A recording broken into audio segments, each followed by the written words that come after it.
as I mentioned already, Natural Selections, my Substack, which is at naturalselections.substack.com.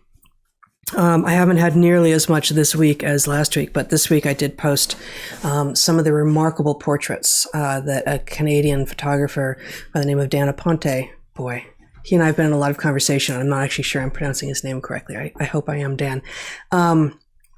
I posted some of the remarkable portraits that he took on the second Saturday of the Truckers' Convoy, of the Truckers for Freedom protests in Ottawa, which I've now begun to hear people calling an occupation in a good way. Like, this is, we're here.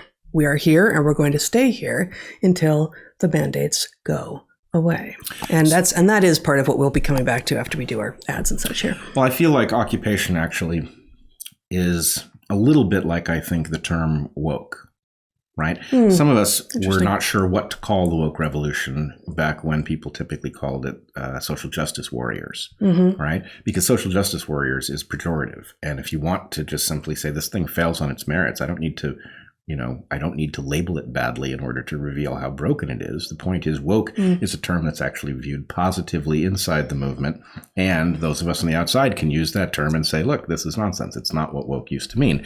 And I think occupation, I've seen a lot of battling around. It doesn't strike me as negative because, of course, I will speak for myself. I was part of the Occupy movement, which became an absurdity. But it started out as a legitimate complaint about the TARP program and the financial collapse of 2008 and what it revealed about corruption. And the point was, occupation was a method. When we didn't have a method to get the attention of the government and say, actually, this is unacceptable. You can't do this to us, right? Too big to fail is an excuse to bail out people who caused this, and it's falling on our backs. Occupation was the method. And I must say, I'm excited to see that occupation has been upgraded by clearly